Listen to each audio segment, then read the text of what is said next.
वार्डाचं कार्यकर्ता नाही, ज्येष्ठ नागरिक जे आहेत ते वडीलधारी मंडळी असतील, महिला जर असतील तर ते माझी माता भगिनी असं आम्ही मानणार आहे. ते माझं घर आहे. ज्यावेळी स्थापन झाली गुंटेवाडी त्यावेळीपासून ड्रेनेज व्यवस्था नव्हती. आज आमच्या वार्डात ड्रेनेजचं पूर्ण विषय संपला. सर्वात प्रथम माझं आरक्षण उठल्यानंतर आपल्याला आमच्या जी प्रभाग 15 गुंटेवाडी आहे त्या गुंटेवाडी अजून 7-12 नाही. त्या 7-12 लावून देण्याचं काम माझ्या डोक्यात आहे. आणि कुठलंही काम जर हाती घेतलो त्याचा मी कामाचा पाठपुरावा करून ते काम पूर्ण झाल्याशिवाय मी बसतच नाही. त्या पाठीमागच असतो. म्हणजे त्याला काही करायला कुठल्याही पद्धतीने जायला ते करायचं. आम्ही जनतेच्या कुठल्याही कामाला धावून जातो. रात्री अवरात्री 3 वाजून दे, पहाटे 5 वाजून दे, फोन आला की फिरोज पठाणचं फोन स्विच ऑफ नसते. फोन आला की त्यांच्या दारात मी उभा असतो. आमचं सकाळी उठल्यानंतर मुकदमचं काम आम्ही करतो. सुरुवात सकाळी उठलं, गटारी कुठले बाबा, कुठले तुमल्यात काय गटारी कुठले काढा लागलाय, त्याला सर्किट दिलेलं असतंय. आज ही गल्ली तर त्या गल्लीत जायचं, त्या गल्लीत लोटप होतं की नाही, घंटागाडी आली की नाही, त्या पद्धतीनं. नमस्कार, मी चेतन सावंत. स्पेशल गोष्टच्या माझा प्रभाग माझं विजन या निवडणूक स्पेशल कार्यक्रमामध्ये आपणा सर्वांचं मनपूर्वक स्वागत. नुकत्याच नगरपालिकांच्या निवडणुका पार पडल्यात आणि आत्ताच महानगरपालिका निवडणुकांचं धुमशान सुरू झालंय. सगळीकडे महानगरपालिका निवडणुकांचं वारं व्हावं लागलंय आणि त्याचाच एक भाग म्हणून आपण आज सांगली, मिरज, कुपवाड या महानगरपालिका क्षेत्रात आलेलो आहोत. या ठिकाणी आपण विविध प्रभागातील अनेक जे इच्छुक उमेदवार आहेत त्यांच्यासोबत हितगुज साधतोय.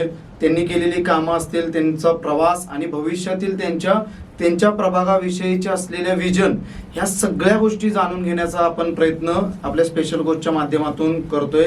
आणि आज आपल्यासोबत बातचीत करण्यासाठी उपस्थित आहेत सांगली, मिरज, कुपवाड महानगरपालिकेच्या मागच्या टर्मला जे नगरसेवक म्हणून त्यांनी प्रभाग क्रमांक 15 मधून काम केले आणि पुन्हा एकदा ते निवडणुकीच्या रिंगणात उतरत आहेत असे फिरोज पठाण साहेब.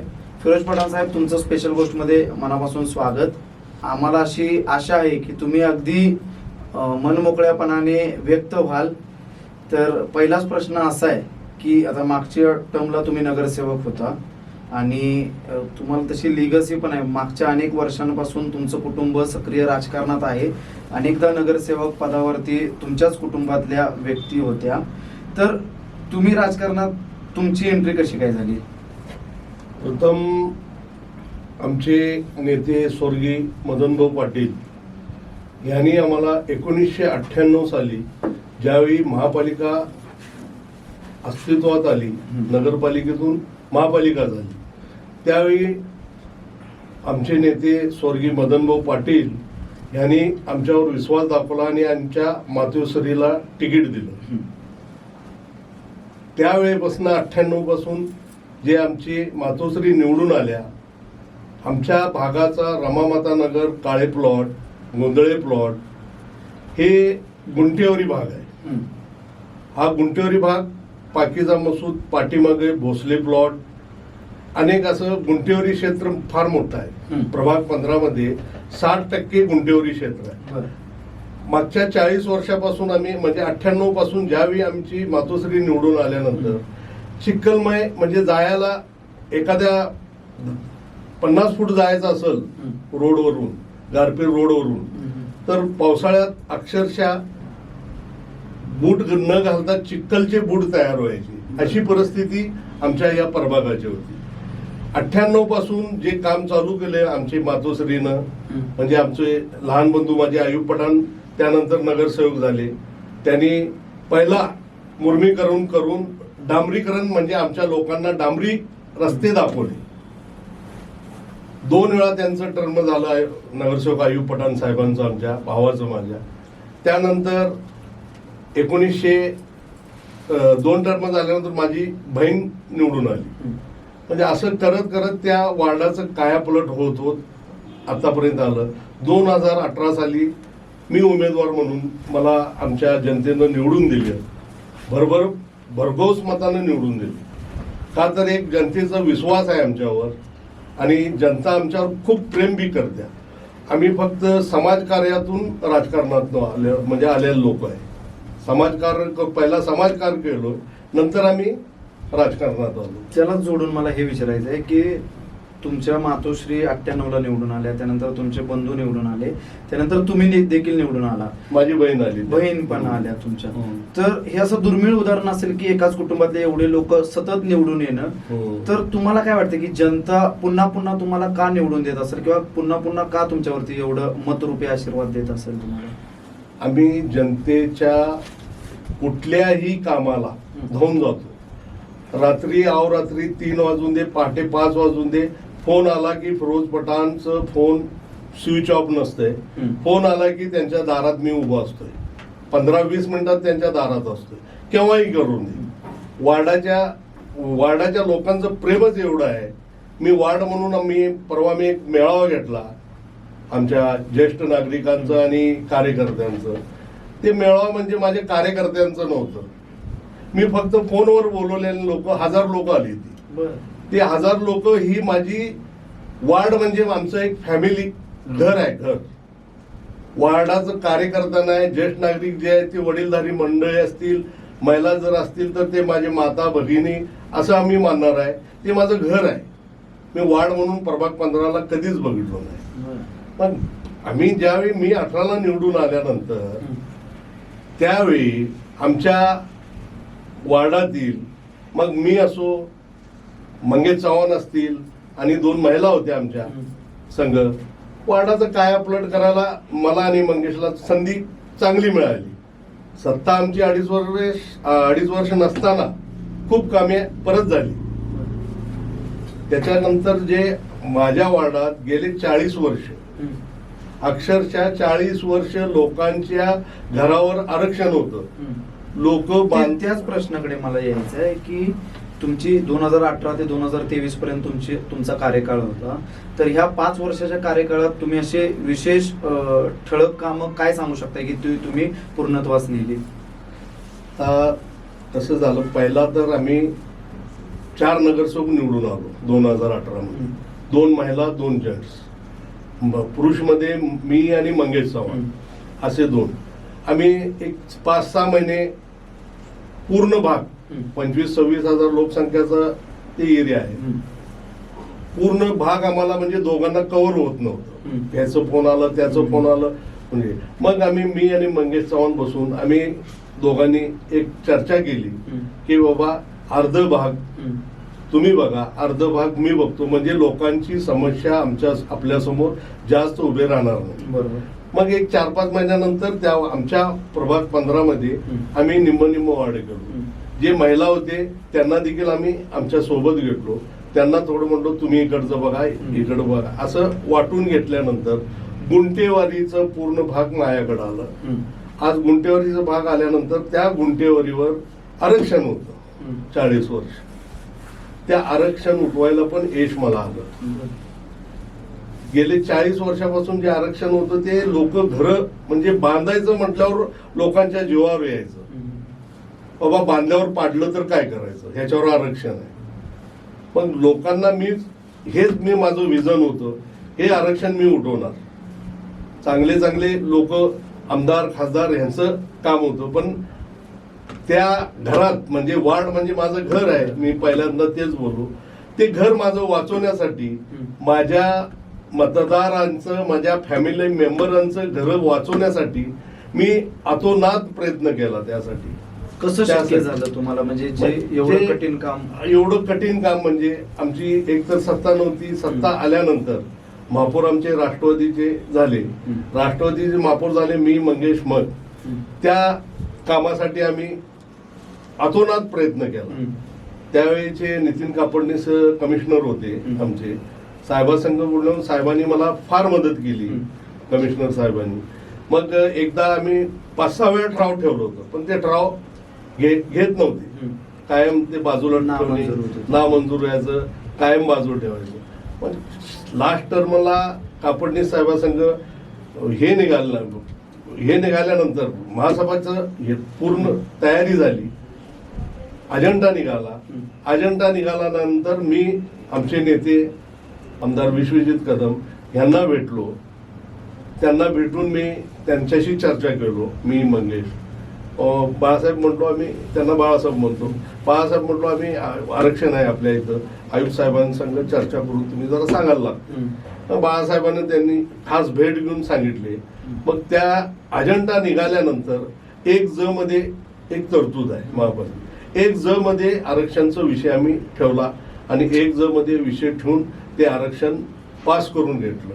आज आरक्षण ते पास झाल्यानंतर माझ्या प्रभागात म्हणजे ह्या रमामाता नगर असो, Kale plot, Gondhale plot, Kudale plot, Musale plot, हे सगळ्या पट्ट्यावरचं आरक्षण उठल्यानंतर मी फक्त लोकांना बोलल्यानंतर लोकांनी झुंबड अशी माझ्या ऑफिसवर लावली गुढचं फूल देऊन. मी म्हटलो माझं काम इथं अजून संपलेलं नाही, याचं पुढचं काम आपण करायचं आहे. आरक्षण आत्ता उठवलंय, आपण प्रमाणपत्र घ्यायला लागणार आपल्याला महापालिकेचं. 7/12ला आमची नावं नाही, नावं लावण्यासाठी पहिला टप्पा आहे 7/12साठी पहिला प्रमाणपत्र महापालिकेचं घेणे. मग महापालिकेचं प्रमाणपत्र घेण्यासाठी आमच्या लोकांना मी आव्हान केलं, बाबा प्रमाणपत्र आपल्याला घेणं गरजेचं आहे. मग कापडणे साहेब कमिशनर आमचे, त्यांना बोललो, साहेब लोक तिथंपर्यंत येण्यापेक्षा एक हॉल आहे माझ्यापाशी, मी हॉल घेतो, ते लग्नाचा हॉल आहे, त्या हॉलमध्ये आपण नगररचना ऑफिस पूर्ण बसवून एक शिबिर घेऊया आणि त्या शिबिरमध्ये आपण पूर्ण लोकांचे जितके येईल तेवढे लोकांचे फायली जमा करून घेऊन त्यांना जाग्यावर प्रमाणपत्र द्यायची व्यवस्था करूया. पण कमिशनर साहेबांनी पण येस म्हटले. येस म्हटल्यानंतर त्या ठिकाणी कमीत कमी 650 फायली जमा झाल्या 1 दिवसात. दुसऱ्या दिवशी पण थोडे फायली जमा झाल्या. तिसऱ्या दिवशी प्रमाणपत्र त्यांना द्यायची व्यवस्था केली. त्यानंतर काही राहिलेली प्रमाणपत्र होते, खूप म्हणजे गुंटेवारी भाग फारच मोठा आहे माझं रमामाता नगर, त्या लोकांचं मी स्वतः फायली करून द्यायचं. मी 5-6 माझ्या वार्डातले इंजिनियर आहेत, त्या इंजिनियर सोबत त्या म्हणजे आता कुणाचं घर आहे, कांबळेंचं घर आहे, तू या कांबळेंच्या घरापाशी जा, त्यांचं मेजरमेंट घे आणि फाईल तयार करून मला आणून दे. फाईल तयार केल्यानंतर सबमिट करणार मी, सबमिट करून प्रमाणपत्र काढून त्यांना घरपोच देण्याची व्यवस्था देखील आपण मी केलोय. पण अशा ठिकाणी मी काम केल्यानंतर लोकांना म्हणजे लोक माझ्यावर कौतुक करतात. मला म्हणजे ते बोलायचं नाही, मला समाधान वाटतंय. आणि मी पहिलाच बोललो तुम्हाला, माझं वार्ड म्हणजे माझं वार्ड नाही, माझं घर आहे. अगदी बरोबर. मला सांगा, हे तर फार महत्वाचं आणि मोठं काम तुम्ही तुमच्या प्रभागातील लोकांसाठी केलं. ह्याच्या व्यतिरिक्त अजून दुसरी कुठली कामं केली या 5 वर्षात? ज्यावेळी स्थापन झाली गुंटेवारी त्यावेळीपासून ड्रेनेज व्यवस्था नव्हती.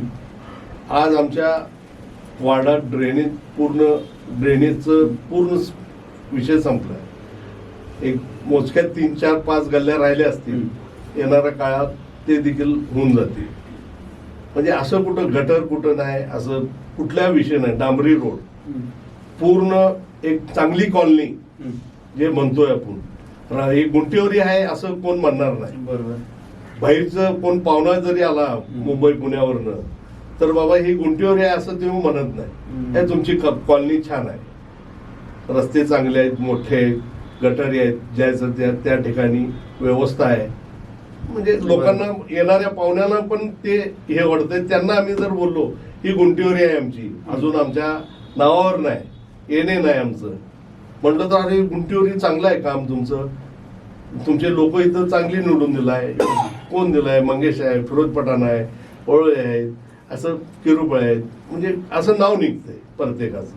बाकी आता काय आव्हान वाटते का या निवडणुकीत? काय आता ह्या आव्हान म्हणजे मला काय समोर आव्हान कुणाचं वाटत नाही. लोक तुम्हाला पुन्हा संधी देतील तुमच्या प्रभागातली, हा विश्वास आहे का तुम्हाला? हा मला विश्वास आहे. माझ्या फॅमिलीवर माझे घरचे लोक आहेत, मला दगा देणार नाहीत, मला पुन्हा संधी देणार त्यांनी आणि भरघोस मतानं देणार त्यांनी. जर तुम्हाला पुन्हा संधी भेटली तर पुढील 5 वर्षात तुमच्या प्रभागाला घेऊन काय विजन असेल किंवा काय ब्लूप्रिंट असेल? सर्वात प्रथम माझं आरक्षण उठल्यानंतर आपल्याला आमच्या जी प्रभाग 15 गुंठेवारी आहे, त्या गुंठेवारीत अजून 7-12 नाही. त्या 7-12 लावून देण्याचं काम माझ्या डोक्यात आहे. गटरी, रस्ते, लाईट हे होत राहतात. ते काय आता 30-35 वर्ष झालं ते ह्या क्षेत्रात असल्यामुळं एक चांगलं म्हणजे डोक्यात म्हणजे बसलंय. आता हे प्रमाणपत्र काढल्यानंतर आपण 7-12ला नाव लावून घ्यायचं, म्हणजे माझ्या मतदाराला 7-12ला नाव लावून देण्याची प्रयत्न माझे खूप आहे आणि आतापर्यंत चालू आहे. मागच्या म्हणजे आरक्षण उठवल्यानंतरच चालू केलो मी 7-12चं. मी प्रोसेसमध्ये आहे. आजचे म्हणजे महसूल मंत्री बावनकुळे साहेब यांच्या देखील आम्ही 2-3 वेळा भेट घेतलोय. त्यांचे मेन जे महसूल खात्याचे सचिव आहेत, नाव लक्षात नाही आलं, ते सांगलीला कलेक्टर ऑफिसला होते. त्यांच्याशी कलेक्टर साहेबांनी पण आम्हाला एक 10-15 मिनिटं त्यांच्याशी पर्सनल आम्हाला चर्चा करायला वेळ दिली त्यांच्या अँटी चेंबरमध्ये. त्यांनी देखील म्हटले तुम्ही मुंबईला पण 2-3 वेळा आला होता, मी ऐकलोय मंत्री महोदयांच्या तुम्ही चर्चा सांगत होता, त्यातनं आपण मार्ग काढूया. ही महारवतन जमीन आहे ना, त्यात आपण मार्ग काढूया आणि मार्ग निघतोय. नंतर जायचं होतं पण अधिवेशन लागलं, नागपूर अधिवेशन हिवाळी. नंतर हे लागल्यानंतर लगेच आचारसंहिता लागली. आता इलेक्शन झाल्यानंतर पहिलं काम जर कुठलं असेल तर ते 7-12 आमच्या नाव लावायचं काम हे पाठपुरावा मी करत आलोय आणि हे करणार आणि त्यात यश पण मिळेल. मी त्याची गवाही देतो एवढी. होणार, त्याला यश पण येणार. आणि कुठलंही काम जर हाती घेतलो त्याचा मी कामाचा पाठपुरावा करून ते काम पूर्ण झाल्याशिवाय मी बसतच नाही, त्या पाठीमागच असतो. म्हणजे त्याला काही करा, कुठल्याही पद्धतीने जायला ते करायचं. का तर मी पहिलाच बोललो तुम्हाला, माझी फॅमिली आहे. वार्ड म्हणजे माझी फॅमिली आहे, पूर्ण वार्ड. महिलासाठी पहिला तर आम्ही आता थोड्या महिला आमच्या बचत गटात पिशव्या शिवून द्यायची, हे थोडे महिला आता चालू आहे काम. पण एक चांगली जागा घेऊन, स्वतःची जागा, एक चांगलं कारखाना केल्यासारखं महिलांना तिथं 2-3 उद्योग, मग छोटे मोठे भडंग असतील, साबणाचं असेल, पिशवी शिवणे, अनेक धंदे आहेत त्यात. मेणबत्ती बनवणे, कापूरचं बनवणे. आमच्या इथं कॉपरची फॅक्टरी आहे, त्यांनी पण काही महिलांना माझ्या सांगण्यावरून कापूरचं त्यांनी घर बसून ते महिलांना देतात, ते कापूरचे पॅकिंग करून त्यांनी आणून देतात. म्हणजे असे काही उद्योग चालू करायचं आता आहेत, पण त्याला वाढवायचं.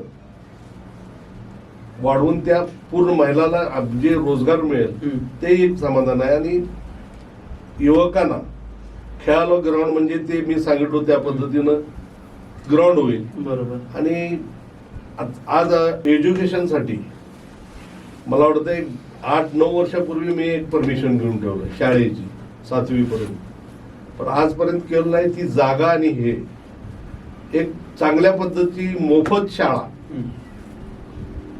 लवकर आम्ही चालू करणार आहे. मोफत म्हणजे मुलांना कुठलं खर्चच घ्यायचं नाही, युनिफॉर्म पासून पुस्तक वगैरे सगळं. ह्याला डोनेट करणारे फार लोक आहेत, त्यात आम्ही पण डोनेटरच आहे. पण असे आम्ही एक ग्रुप आहे आमचं, ते ग्रुपनं ठरवलं येणाऱ्या काळात आपण प्रथम शाळेचं नियोजन लावून शाळा चालू करूया. दुसरी गोष्ट म्हणजे युवकांना आज शिक्षणासाठी पाठिंबा आहेत. एज्युकेशनसाठी जे काय लागल, काही गरीब मुलं आहेत, मुली आहेत, त्यांच्यासाठी काही MPC UPCचे पण एक्झाम देणारी बरेचसे आहेत. त्यांचे जे पुस्तक वगैरे जे लागतात ते जरा खूप कॉस्टली आहे. ते पुस्तक आणून ठेवलंय आम्ही, त्यांना अभ्यास करायला ते पुस्तक देतो आम्ही. अशा पद्धतीचं बऱ्याचशा लोकांना आपण मदत असते. दुसरी गोष्ट म्हणजे 10वी-11वीची मुलं थोडी आम्ही दत्तक घेतल्यासारखी आहेत. ते बोलून दाखवायचं नसते, पण ते लव पण नका नाहीतरी ते त्यांनाही आपण पुस्तक, वही जे काय लागेल गरजू विद्यार्थ्यांना त्यांना आपण मदत असते. समाजकारणातून राजकारण डायरेक्ट राजकारण नाही, समाजकार्यातून राजकारण करत आहोत. पहिला समाजकारण, सगळ्यात महत्वाचं समाजकारण. त्यामुळेच लोकांनी पुन्हा पुन्हा पुन्हा उचलून धरले. ज्यावेळी गुंटीवरात मी म्हटलो तुम्हाला बुटं घातल्यासारखी चिक्कल तयार व्हायची, मी राहायला होतो दुसरीकडे, पण आम्ही तिथं माझा ग्रुप होता, आमचे बारगीर चाचा म्हणून, त्यांचं आमचं असं ग्रुप होतं एक मोठं चांगलं. त्या ग्रुपमध्ये ठरवल्यानंतर दुसरे नगरसेवक होते, राम जाधव म्हणून पलीकडे आमच्या, त्यांच्याकडे जाऊन बसून ती लोक म्हणजे राम जाधव साहेब त्यांनी मुरुम आम्हाला 2-3 मुरुमच्या ट्रकवर बसून, मला वाटतंय त्यावेळी माझं वय असेल एक 16-17, मुरुमच्या ट्रकेचा वर बसून आम्ही मुरुम आणून टाकायचं. म्हणजे एवढा आनंद व्हायचा बाबा आपल्या इथं मुरुम पडला, जायला यायला लागलंय. आमच्या इथं गारपीर चौकातच गाड्या लावायच्या आणि चालत जायच्या, अशी परिस्थिती. अशा परिस्थितीत जे पूर्वीचे जे लोक आहेत त्यांना माहित आहे, आजच्या नव्या पिढीला थोडं कमी माहित आहे. झाले त्याला अवधी 35-40 वर्ष. अशा पद्धतीनं ते गुंटेवरी क्षेत्र आज डेव्हलप करत करत इथंपर्यंत असतो. तरी पण कुठंतरी एक वेगळं समाधान वाटत असलं की पुन्हा पुन्हा म्हणजे आज जवळजवळ 27 वर्ष झाले की तुमच्या कुटुंबावरती एवढी तुमच्या प्रभागातली लोक भरभरून प्रेम करतायत. आता लोक प्रेम करतात म्हटल्यावर त्याला काय तर कारणच असणार ना. आम्ही आमचं घराणेशाहीचा पण आरोप होत असेल. नाही, घराणेशाहीचं झालं तर ती हे माझे फॅमिली मेंबर आहेत, मतदार आहेत माझे, हे फेटाळून लावतात. लोकांना काम पाहिजे, काम तुम्ही घेऊन गेला, तुम्ही 5 वर्ष निवडून यायचं आणि नंतर घरात बसायचं, असं केलं तर लोक त्यावेळी बोलणारच. त्यांनी आमचं सकाळी उठल्यानंतर मुकदमचं काम आम्ही करतो. सुरुवात सकाळी उठलं, गटारी कुठले बाबा कुठले तुंबल्यात, काय गटारी कुठले काढा लागलाय, त्याला सर्किट दिलेलं असतंय. आज ही गल्ली तर त्या गल्लीत जायचं, त्या गल्लीत लोटप होतं की नाही, घंटागाडी आली की नाही, या पद्धतीनं. आता इथून पुढच्या वेळी म्हणजे पुढच्या कालावधीत निवडणूक झाल्यानंतर प्रत्येक महिन्याला एक मीटिंग घेणार आहे. प्रत्येक महिन्याला पूर्ण प्रभाग 15 मध्ये प्रत्येक महिन्यात एकदा मीटिंग एक एरियाची.